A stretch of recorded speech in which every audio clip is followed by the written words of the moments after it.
এই লেসনে আমি আপনাদেরকে অত্যন্ত গুরুত্বপূর্ণ একটি বিষয় দেখাবো। সেটা হচ্ছে how to index Google of your site. গুগলে আপনি কিভাবে আপনার সাইটকে ইন্ডেক্স করাবেন। মূলত এসইওর যতগুলো সিঁড়ি আছে তার প্রথম সিঁড়ি হচ্ছে এটি।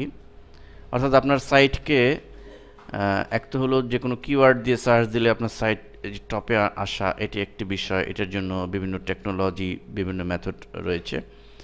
আরেকটি বিষয় হলো যে আপনার সাইটকে গুগলে কেউ যদি সাইটের নাম দিয়ে সার্চ দেয় www.alherabd.com, তাহলেই যেন গুগলে পেয়ে যায়। দেখুন, আমি নাম দিয়ে সার্চ দিয়েছি www.alherabd.com।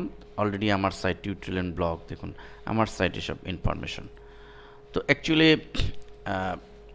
এই হচ্ছে এখানে বিষয় যে আপনি অন্ততপক্ষে গুগলে আপনার সাইটটি যেন ইন্ডেক্স হয়, পুরো সাইটটি। এটি হচ্ছে প্রাথমিক কাজ।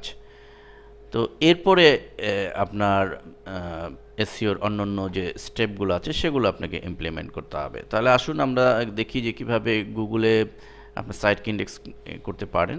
তা আমি এই জন্য আমি একটি সাইটকে যে সাইটের মাধ্যমে ইন্ডেক্স করব সেটি হচ্ছে গুগলের একটি সাইট, এবং আমরা ব্রাউজারে যদি এটা লিখে সার্চ দিই অথবা google.com/ দিয়ে অ্যাড ইউআরএল, ঠিক এই কথাটি, অথবা এই কথাটি আমরা গুগলে সার্চ দিলেও পারবো, অথবা ব্রাউজারে আমরা যদি উপরে লিখে দিই তাহলে আমাদের ঠিক এরকম একটি পেজ আসবে।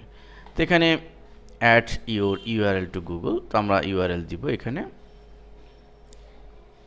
তো লক্ষ্য করুন ইউআরএল আমি এই সাইটের নাম দিয়েছি learnenglish24.com। এটি আমার আরেকটি সাইট। তো এই সাইটটা আমি ইন্ডেক্স করব, এবং কমেন্টে একটি কথা লিখে দিলাম, this is English learning site. এখানে একটি ক্যাপচা রয়েছে, ক্যাপচাটি আমি দিচ্ছি, টাইপ করলাম অ্যান্ড দেন অ্যাড ইউআরএল বাটনে ক্লিক।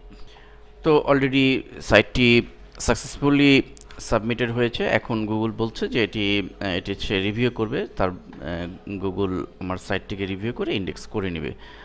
তো এক্ষেত্রে সাইট ইন্ডেক্স করতে একটু সময় নেয়, 2-4 দিন, 1 সপ্তাহ ওয়েট করতে হয়। এরপরে দেখা যায় যে গুগল এটি ইন্ডেক্স করে নেয়। তো এই ইন্ডেক্সিং ছাড়াও আমরা গুগলের একটি চমৎকার টুল রয়েছে, গুগল ওয়েবমাস্টার টুল, যেটি দ্বারা মূলত কোনো সাইটকে খুব সাকসেসফুলি ইন্ডেক্স করা যায়, এবং এই ওয়েবমাস্টার টুলের আরও অনেক ব্যবহার বিধি কার্যাবলী রয়েছে। আমি নেক্সট লেসনে এটি দেখাবো যে কীভাবে ওয়েবমাস্টার টুলের সাহায্যেও সাইটকে ইন্ডেক্স করা যায়, এবং সেটি কত ইফেক্টিভলি ইন্ডেক্স করা যায় সেটি আমি প্র্যাকটিক্যালি দেখাবো। ধন্যবাদ।